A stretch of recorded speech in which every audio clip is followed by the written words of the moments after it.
MechMaxx 60-inch ditch bank flail mower. Yikes, don't do that. So finally pulled the trigger on a mower for the back of my CK-3510 Kioti tractor. So I've had that tractor for 4 years now, and I have 0 implements that go on the back that run off the PTO. And I've really been wanting a mower. I've been doing a little research on the old interweb and watching a ton of YouTube videos, or as many as I could find, on different options. And I chose MechMaxx for a bunch of different reasons, but mainly because I'm kind of interested to see the build quality, and everybody seems pretty happy with everything that they've gotten from them. So hopefully I fall in line with that. First impressions, pretty solid. So this is the way it came off the truck. It is stretch wrapped all the way around, and it has a metal angle iron crate that they've built, and it is pretty solidly packaged. I took it off the truck. I put it in the lean-to last night because I didn't have time to mess with it, but today I do. Hopefully I can get this thing out of the crate and assembled and hooked to the tractor without any incident. I may need to get a helper. So if you're new around here, hi, I'm Tony, and this arm doesn't really work. I tore my bicep, complete rupture, the first week in July, and I have been on the injured reserve list since, unfortunately. But slowly but surely, I am healing up and back in action, hopefully. Running the mower from the tractor seat won't be a problem. Getting the mower assembled and out of this crate has the potential to be a problem. If I've got to go wrangle some help, that's not too hard. My son's home right now, so he can come out and give me a hand. We're going to time-lapse the majority of the unbolting. There's like 10,000 bolts that hold that crate together. It's going to be painful to watch. Oh yeah, and by the way, I'm left-handed, so I'll be using my non-dominant hand for everything, which makes everything way more fun, I'm here to tell you. Either way, on the tripod we go.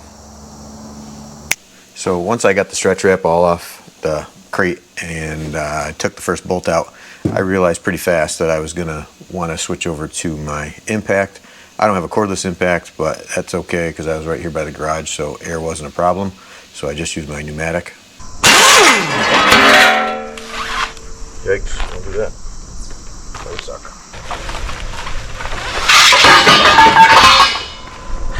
Perfect.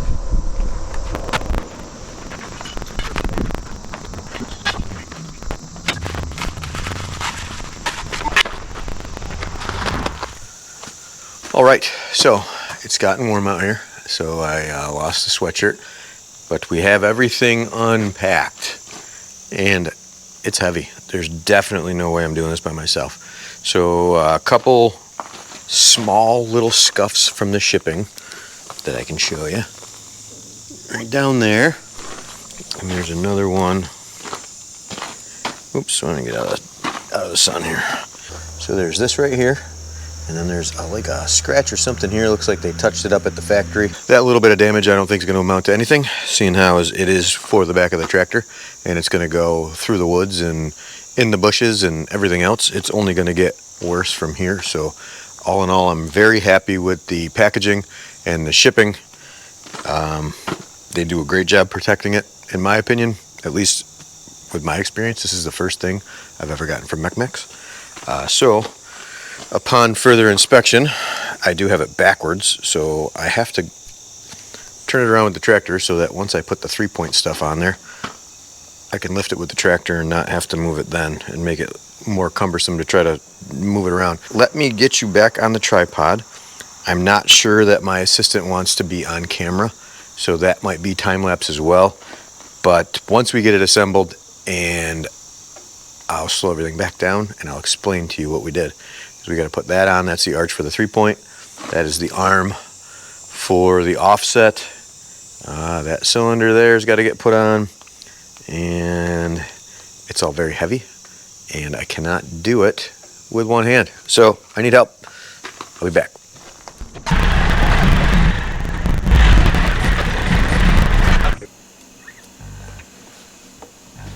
All right, so there's no way, even with 2 good hands, that I was going to be able to do this by myself. I was so thankful that my son was here. A couple of different times I had to hook the tractor up, so we needed the hydraulics to rotate the knuckle on the back so that we could get it leveled in order to hook up the sway bar arms. And then again later on, I needed to hook it up to lengthen the cylinder that swings the offset away, because it was too compact. I couldn't get any of the holes to line up.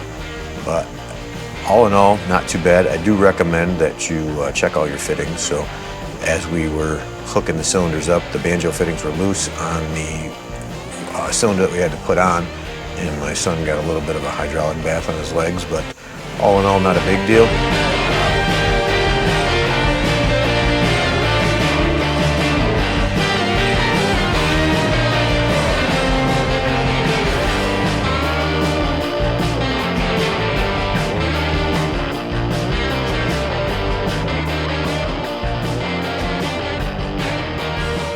Okay, so it's the next day.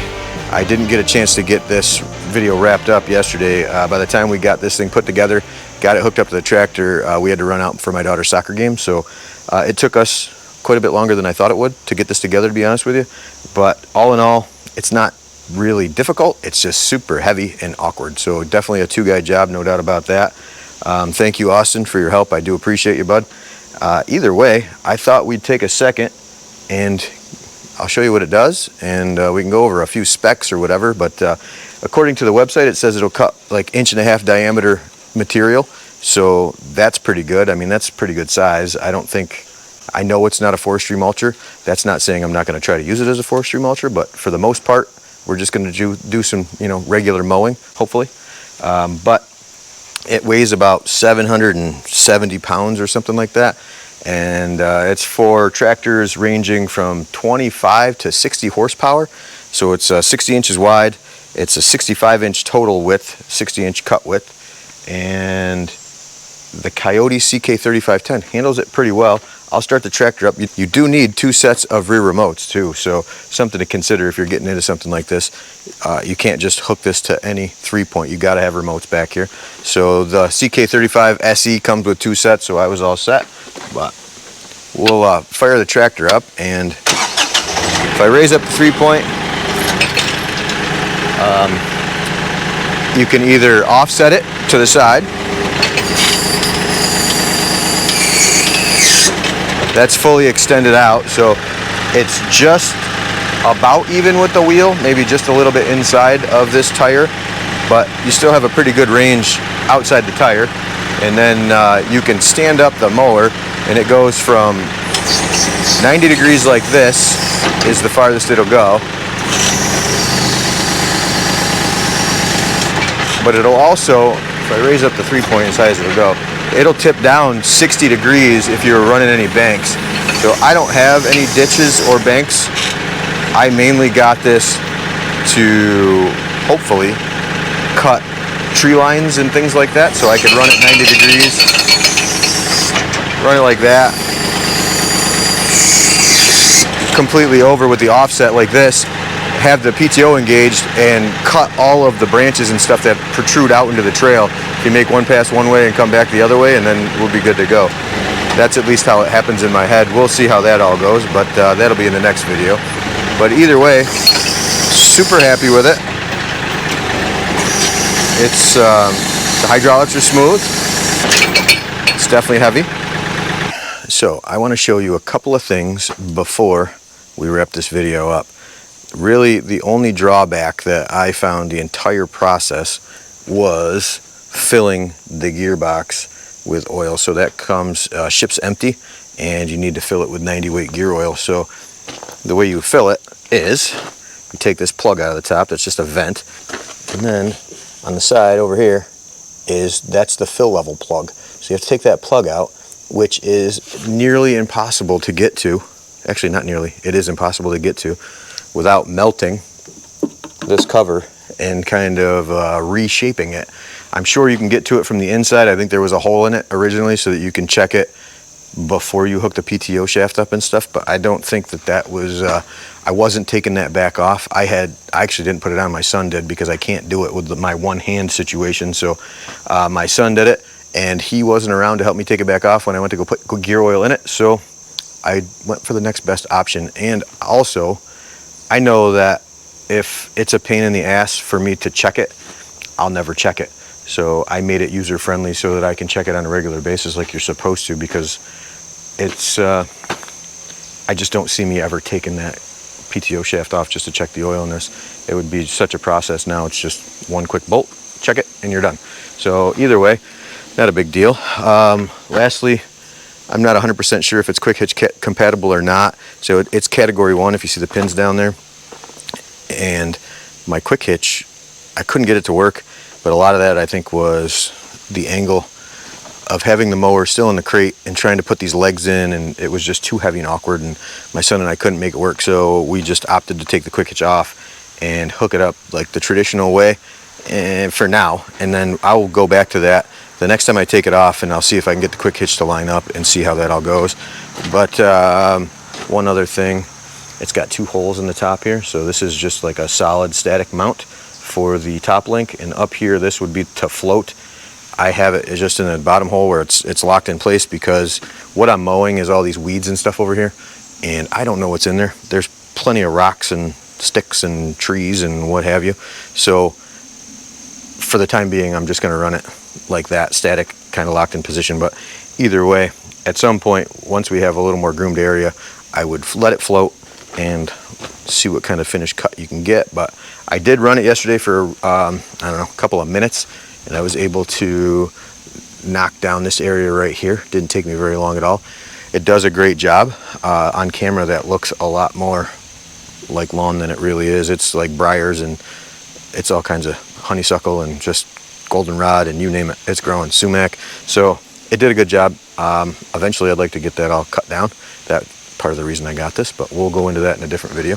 But this was just the assembly and kind of a quick overview. It is pretty cool. Hopefully it does what I think it's going to do for us, and it'll be my does all mower, I hope. Fingers crossed. But either way, we'll find out in the next video.